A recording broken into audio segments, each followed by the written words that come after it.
Hey everyone, I'm here to tell you that the full Vermin Supreme video is available on zooterworld.com, and you're getting the best of the best here on YouTube. 42 minutes long. 43 minutes long. Hope you enjoy. And now, Vermin, what channel are we on? Zooter's World, Zooter's World, Zooter's World, Zooter's World, Zooter, Zooter, Zooter's World, Zooter, Zooter, Zooter's World, Zooter's World, Zooter's. To me and other people that have asked, you can turn them out if you want, but family, they wanted to ask you if you were president, which, you know, just hypothetically, how would Yes, you help? it's totally it is true. It's happening in a parallel dimension, another universe. I am the president. Absolutely 100% that is happening, but I can't predict how that universe is going, of course. of course, Now, but they were wondering now how I you have would. tried. I don't know if you're familiar with my book. I am familiar with your book, and I I am familiar with your book. I bought it. Oh, did you really? Thank Yes. you. Did you like it? No. What part didn't you like the best? Well, I love consistency and the good flow of the story, and it kept chopping off the different parts, and I couldn't follow it. And honestly, it got a bit R-rated, and I was Oh like, yes, that's true. Well, it sort of opened up the second. There is a little bit of consensual intimacy between married adults. That's true. yes, well, But yes. I tried to There's make that just as tasteful as possible.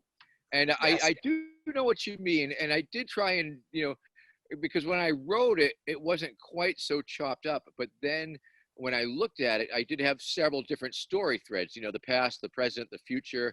it was too And confusing. I just tried to make it flow and with the jumps going back and forth. Well, what can I say? So, the serious question from the veteran family was, how would you help veterans who are homeless, going without medical and stuff, just because they served in the army and they got a paper that says other than honorable. Well, So they get to, that's a very real question and a very serious question, and I don't even have anything to make fun of or with that because it's a very real issue. The homeless veteran crisis, and veteran suicide crisis, and all of these things, and I believe it comes down to the fact that these individuals gave quite a bit of themselves to the government, and they signed a contractual agreement with the government. And I personally believe that the government certainly owes individuals who have served in that capacity considerably more than what they are receiving. I believe that they certainly deserve the resources that they need to access the mental health care, to access the physical health care, to access the food they need and the housing they need. They need at least, at the very least, they need access to the resources that will allow them to get back on their feet and reintegrate with society. My message to all the vets out there is welcome home. I'm glad you're back. I'm glad you made it, and I hope that you are able to get the services and assistance that you need. And I'm not sure how I would do that personally. I guess when I was running, really running for president there for a bit, I certainly was promoting putting the VA healthcare certainly more in charge of the veterans, putting the vets in a position where they have much more decision-making power and input into the services that are provided for them, to them, and with them. Of course, I would like to see it, in my perfect post-state society, that it would just be sheer love and compassion, and everybody wanting to help one another, and that would make it work. Yes. the boot. It's obviously to distract from something like your shoes. Like, do you ever get boot searched? Pardon?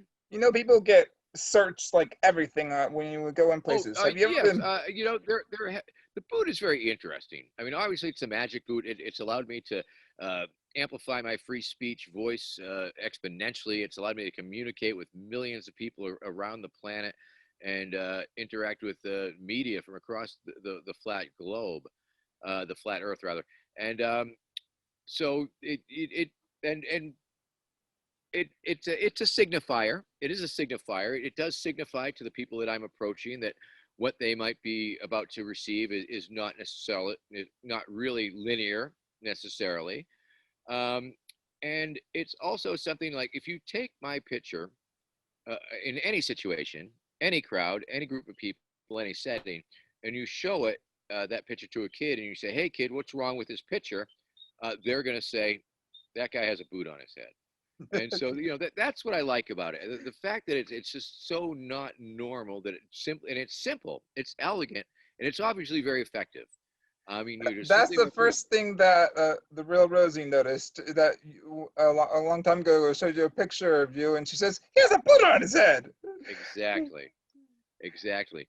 And so I have been in situations before where I have been asked to remove the boot before entering. And that always gets into a real interesting conversation about why. You know, what is the problem with a man with a boot on his head? You know, why is that threatening? Why is that creating chaos? Why, you know, for a long time I did not really understand it, and I came at it from like I was like, what is wrong with the boot? Why I don't get it. Now I sort of get it. It's just so disruptive in itself. It's the tallest thing in a room. It's like all eyes are upon it. The media is attracted to it, and it's a distraction to anything else going on. I've Um, actually, I've actually, the boot's cool, but I actually like the side of you that is very hard to find that I want to talk about. But I'm sorry, interrupted. You want to continue? You can. oh, no Okay. worries. Okay. So I saw a clip of you talking to a Lord of the Rings actor and saying that your personal views are anarchy, but not the misnomer of an anarchy, as you said. You said the definition you're using is like a couple hundred years outdated, I believe. You say that anarchy is taking care of one another and helping everyone like we do in a crisis. Yes, How how do you propose we do that all the time, especially in times like now when no one really has any money?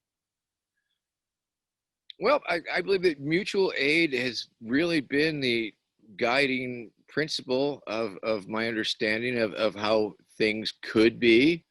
As an anarchist, and of course, I believe that anarchy is one of the highest forms of order. As you alluded to, it is sort of what happens after a natural disaster when people come together and the government's not there to do it, and the people just come together and do it. Anarchy, in my humble opinion and understanding, is any time that we come together to make something happen that does not involve us having to create a hierarchy or have particular leaders for no other reason than just to have one, and that it does exist in our daily lives. You know, and that to ultimately to disengage from the government, we need to build up the structures that the government pretends to deliver. And I believe it is about, you know, building stronger families and building our communities and yes, helping care for one another. And for example, during this COVID crisis, it has been almost amazing amount of people checking in on each other and helping take care of one another and making sure that their neighbors have groceries and all of these things. So it's very decentralized, you know, but there's different groups. There's like the Food Not Bombs group, which um, puts together meals in different cities across the country. If you're not familiar with them, check them out. Um, and there's, you know, there's definitely a number of different groups that are creating mutual aid. In fact, I know out west, there's a whole bunch of mutual aid projects going on to help support the people who have been displaced by the fires. And, I mean, it's like the people that are being having aspersions cast at them as being Antifa or what have you, or anarchists. They are really on the front lines of community-based response right about now. After the Katrina back in the day, a bunch of my friends from the Rainbow Family Gathering tribe, they showed up, and they along with the Burning Man and with the occupiers, and they all made this amazing relief kitchen that served thousands and thousands of meals. Same thing as after Hurricane Sandy. The Occupy movement came together with the Rainbow Gatherers, and just different anarchist groups came together to create these non-governmental, non-governmental organizations that really helps people. And once again, how do you scale that up? I'm not really sure, other than just really doing everything that we can, and by sharing what we do have, and like that. That's what I try to do. I contact all my friends, even if I haven't talked to them for a couple of years. I want to make sure everyone's okay. And at the beginning of COVID was exactly what you were describing. People were making websites for free. At one point, the Catholics, the Wiccans, everyone was agreeing against Trump. Hey, this is actually bad. We all need to take care of each other. But now it's been going on for 6 months, and people have just fizzled out. So. Yes, unfortunately, I guess people only have so much bandwidth and so many resources, and of course there is burnout. People burn out, and caregivers burn out.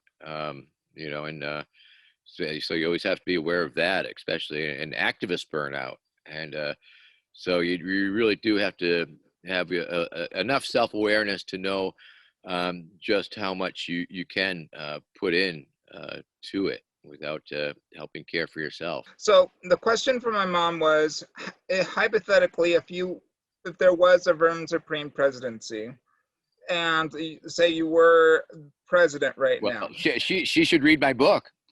I've showed her your book, but she hasn't read the whole thing.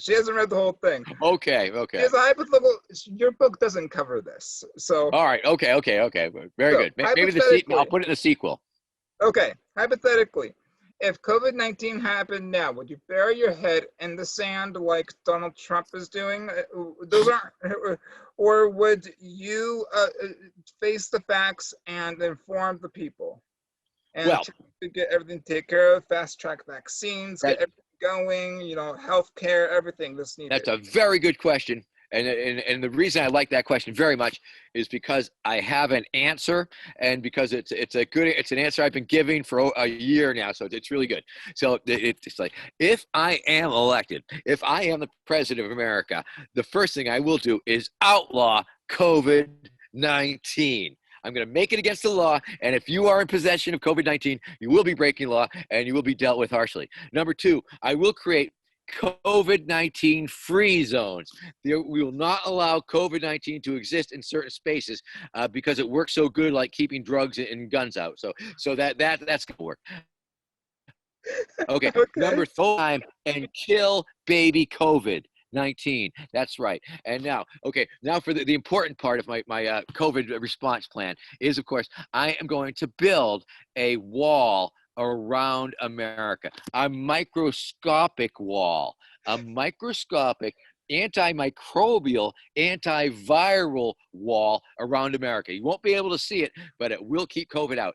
And lastly, I will follow that wall up with a moat. I'm going to dig a moat around the whole country and fill it with hand sanitizer. Boom! So tell your mother, thank you for asking. I'm very glad she asked. So someone wanted to ask you something that is interesting about space exploration. So you know that space exploration is going like gangbusters right now, because of private industry and government working together actually well for once. The question is, do you think that other parts of the government should be outsourced to private industry to try to emulate the same thing? Well, I believe much of it is. I believe incredible and vast amounts of it. And I believe that's part of the thing that propels the military industrial complex um, forward, the partnership with the military defense contractors and their ability to spread the jobs that they have. I mean, for example, there's that fighter jet that seems to be impossible to kill, even though it hardly flies, I hear.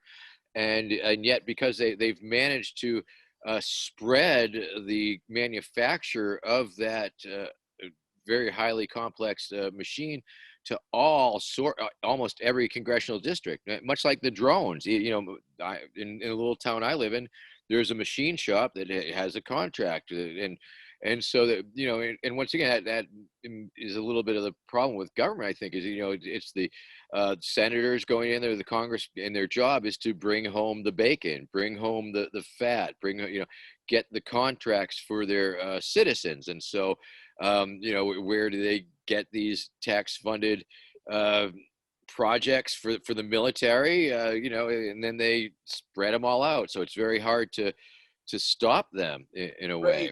Right, and it certainly is extreme private sector. But I think what the question is really trying to ask by Colonel Panic is, NASA has had more success in actually getting things done than other sections of the government. I think the question is trying to ask, should other parts of the government try to get more things done with the private sector? Well, I would say yes. I mean, I believe the libertarian position would be that all functions of government should be privatized. You know, is that ultimately practical? I can't say, but I believe that the idea would be to, you know, privatize it all. And if you want to draw, yes, I'm sorry. Privatizing it all doesn't always work well, though. As historically, as we know, with the prison system, when we privatized that went to bleep in California. So there's Yes. actually a clause that the prisons have to be, I believe, 97% full at all time, or the state gets a huge fine, and it's throughout the entire country. Yes. Now, I would A pause it. And once different again, I'm no fan of prison or private or public prisons, mind you. But I would posit that seems to be a effect of bad negotiating on behalf of the government that partnered with the private sector to be, you know, to agree to, you know, filling up prisons with citizens seems to be a very dicey proposal, especially when ideally they should be trying to negate the need for prisons, to try and come up with other means of justice that don't involve incarceration, especially to reform these things, to reform, you know, minor criminal possession of this, that, or the other thing. Because now, once again, as you say, they have an incentive to lock people up, and that trickles down directly into the enforcement sector, the police, and how heavily they're going to enforce the law and what laws and what the justice system does it, and so that puts more pressure on the justice system to find people guilty, to stack the deck against them, and of course the justice system is very difficult to navigate as it is with for people with limited resources. And of course it seems that mostly it is people with limited resources who are not able to access the crackerjack legal representation that do end up in the prison system, whereas the people who do have the means and do have the ability to hire some serious lawyer that's part of the club, that's you know, golfing with the judge and all that nonsense, they are not going to prison. And Yeah, so it's rigged. It's ultimately, rigged. yes, ultimately But we I, are in a. I'm sorry. Yes. Go ahead. I wanted to add something in though. I am proud to say that California is getting rid of that. They are completely abolishing it. And I'm sorry for Yay. interrupting. It just Oh one no. state is finally abolishing that. And so I was actually planning a protest. There's a really weird ordinance in LA. You can't wear a certain type of clothing or you will be arrested for being a public nuisance. So I was What? planning this. Yes, yes, it's from 1942. I can look it up right now and tell you the name if you want to know it. Oh, it's interesting. Yes, I'd be interested in that. I was arrested in LA once for using my megaphone during the protest during Yeah, the DNC back in the, when was it, 2000, 2004, something like that. zoot And suits. pardon? Zoot suits. They are Oh, illegal to. zoot suits. I spoke to one of the officers at the LAPD, and they said, from my understanding, I can't enforce that law as much as I can enforce not liking you wearing tight pants. Huh. Yeah, I But mean, it's it's still on the likely, books. they could enforce it. They could probably charge you and arrest you if they wanted to, but Yep. that could lead to that law being overturned or whatever if it went up the courts. Right. When I was arrested for using my megaphone during a demonstration, I was able to beat that charge and settle a civil suit with them because essentially there was no system in place to grant a permit. So there's no legal way for me to use my device to communicate. And so therefore, the arrest was, it was not a lawful arrest.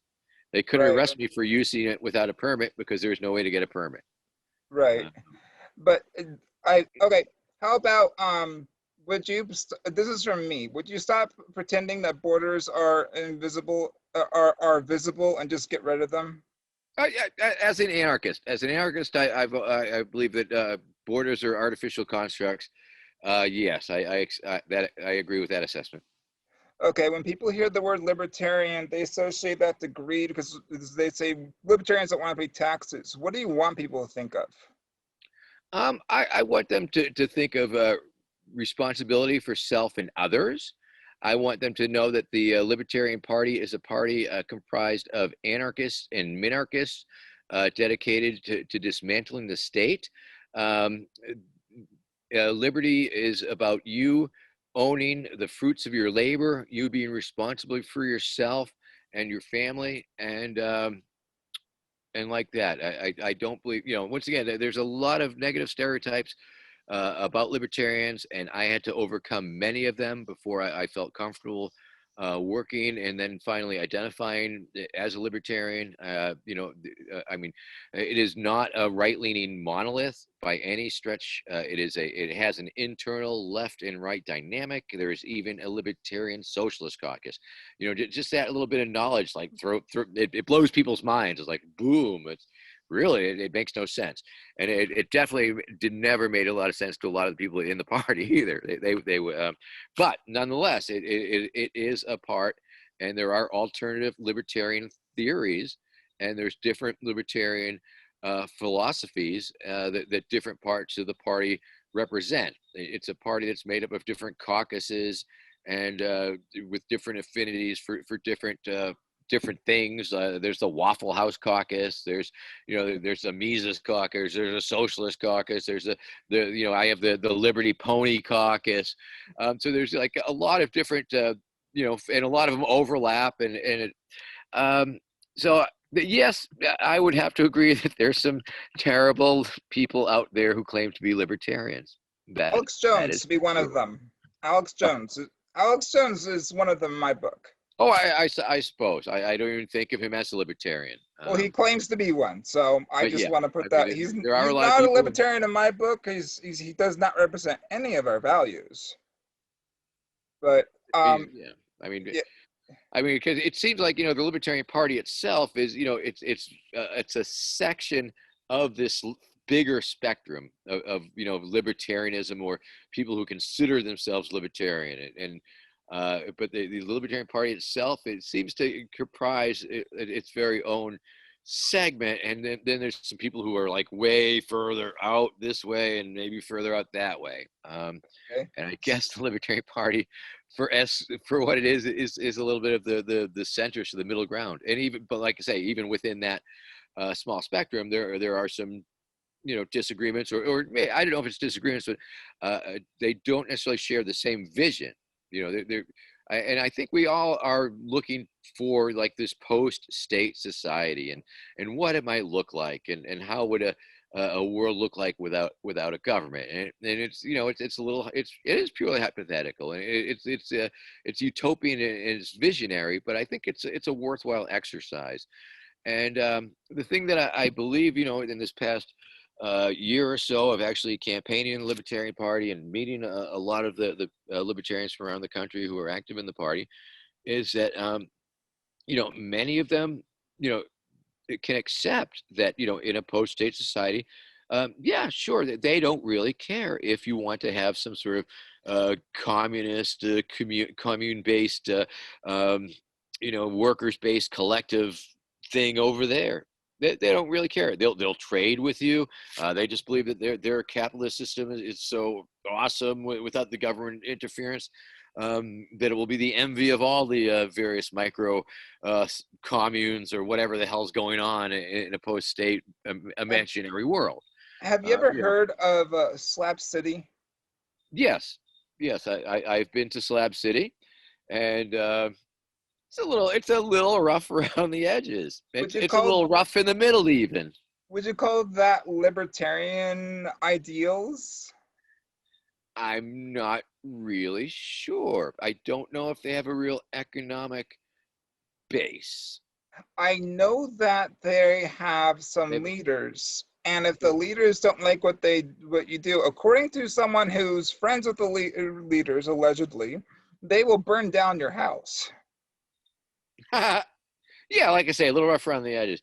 I'm not sure. I mean, I suppose okay, that's not even hypothetical. I mean, that's sort of a real world situation of a place, a community existing without a government that has seemed to develop its own set of rules and social mores and all those things. And it seems to work, seems to function. People create a space and make that space their space.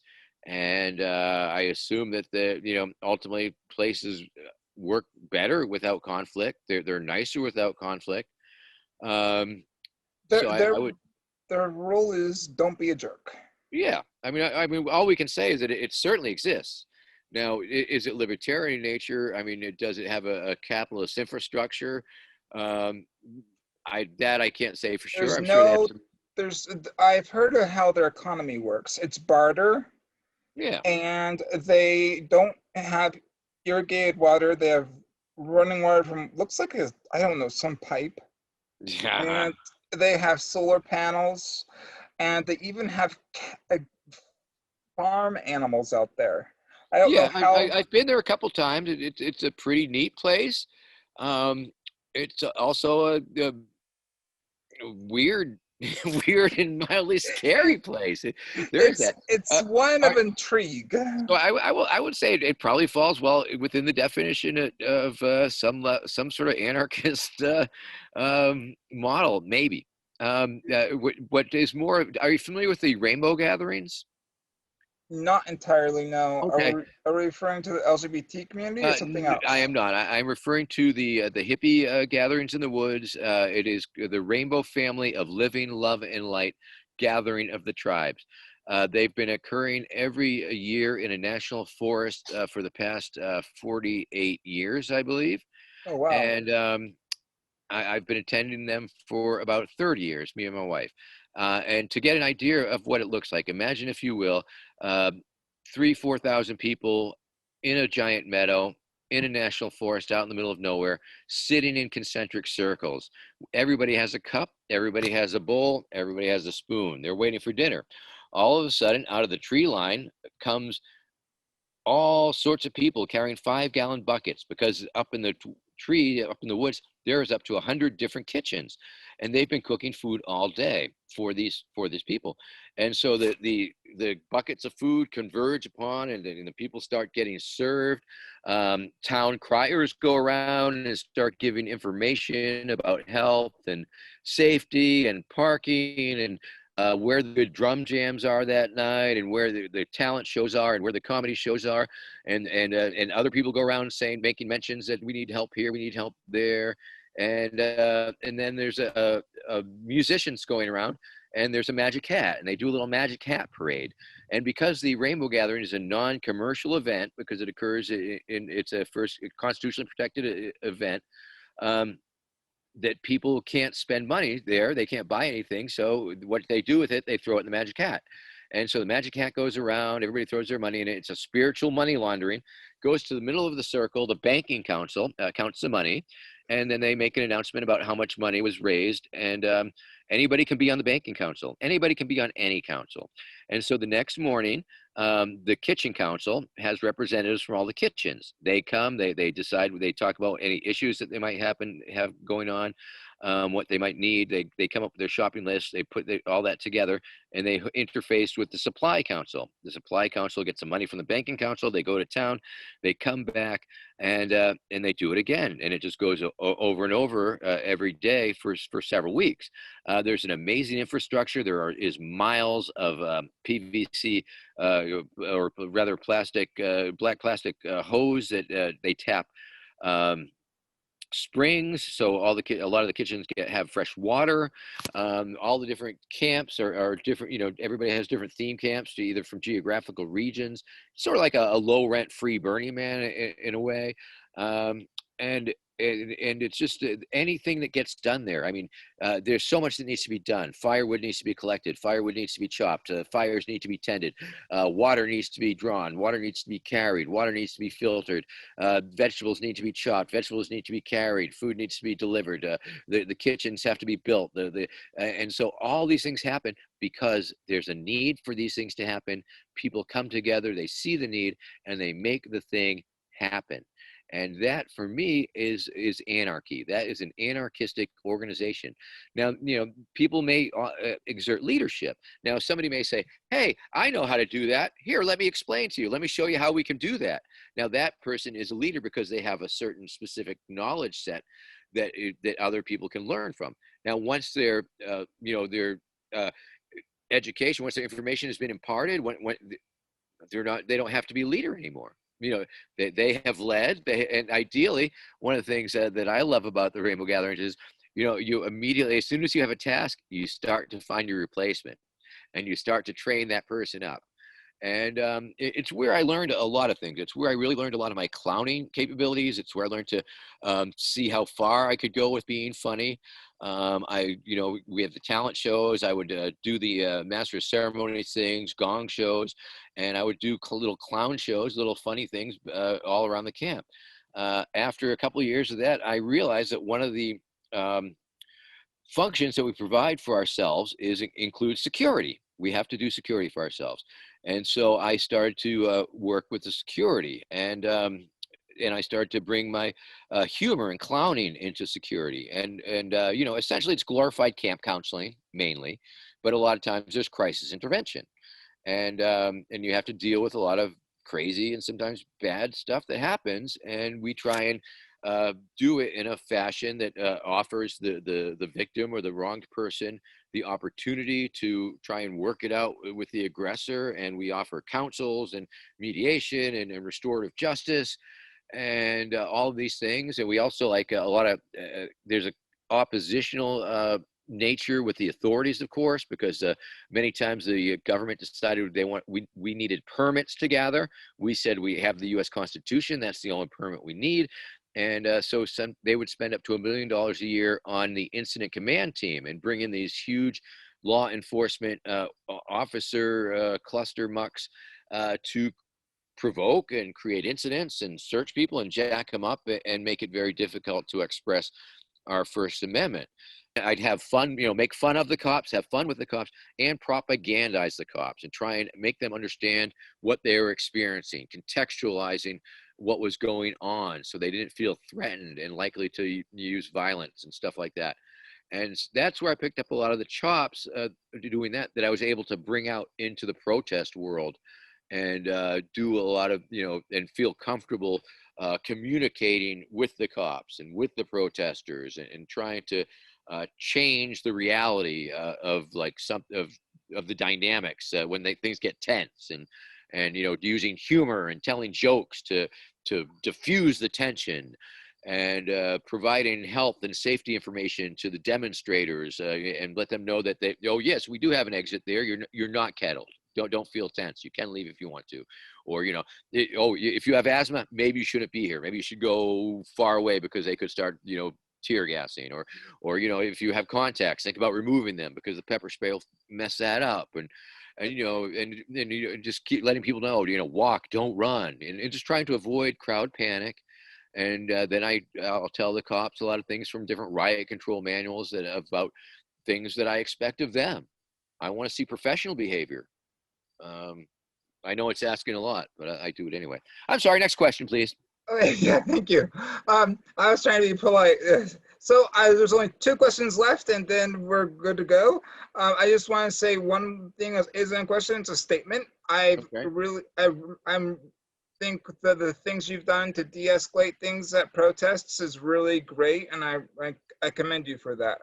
I've seen some of it on social media. People post Vermin Supreme helped me not get arrested and stuff like that, and I think that's good. Thank you. Yes, it's a skill set that I've learned, that I've developed, that and I believe it's transferable. I have given workshops on how to do it somewhat, and yeah, I feel very lucky, and I feel very sad that I haven't been able to be out on the streets this last round because of the COVID, and I just didn't feel comfortable. Yeah, me as well. I have pre-existing, so I can't be out there. I have asthma and other stuff. Okay. There are 2 kinds of people in this world: those who love ponies and those who will not survive the transition times. That's right, friends, because the road to Ponitopia will not be easy. There will be sacrifices, human sacrifices. But let me assure you this, that the road to Ponitopia will be paved with the glitter-encrusted skulls of our vanquished enemies. Together, we will ride our ponies into a zombie-powered future. Okay, thank you so much. Okay. See you, kids. Remember, and don't forget, I'm on Cameo. Tell your people I'm on Cameo. Also, verminsupreme2020.com. Go there. verminsupremeinstitute.com. I'm an institute. We didn't have a chance to talk about my Vermin Supreme Institute, so go there and find out all about it. Want to make time? Huh? We have time if you want to make time. Oh, okay. Well, yes, the Vermin Supreme Institute.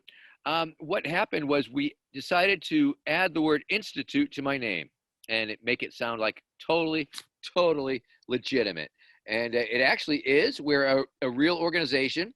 And it's essentially, it's a spin-off of my campaign team, because we had, like, during the Libertarian election season, we developed this incredible team of really dedicated activists who wanted to continue the message of mutual aid, love, compassion, and stupid vermin stuff. And so we tried to figure out, because once I didn't get the nomination, I mean, I didn't have any need for a campaign staff, and so we had to figure out what we were going to do after that. And this is what we came up with: the Vermin Supreme Institute. And let me read for you our mission statement. It's just 2 sentences. Our purpose is to inspire social evolution through the disruption of authoritarianism, to promote compassionate activism, and to spread knowledge of redacted history. Through the use of humor, direct action, and mutual aid, we uplift the disaffected, disenfranchised, and disempowered. And so that's what we're shooting for. And we've got a couple different educational projects that are underway. And you know, we have high hopes, extremely modest budget, but you know, we'll see what we can do with it. And got you know, some really great people on board, and hopefully we will be doing some great things. I know we're doing a soup can drive, soup for my family, I think, and things like that. So yeah, go to verminsupremeinstitute.com and check it out. I think that's where we get stuff scheduled. Okay. And iPony, Blueprint for New America. It's a story about the future, long after a Vermin Supreme presidency, after everybody has their pony, after zombie power fuels the nation, and after the secret dental police have set up checkpoints every couple hundred yards. It is a warning from the people of the future to you, the people of their past, your present, that Vermin Supreme is a madman and must be stopped.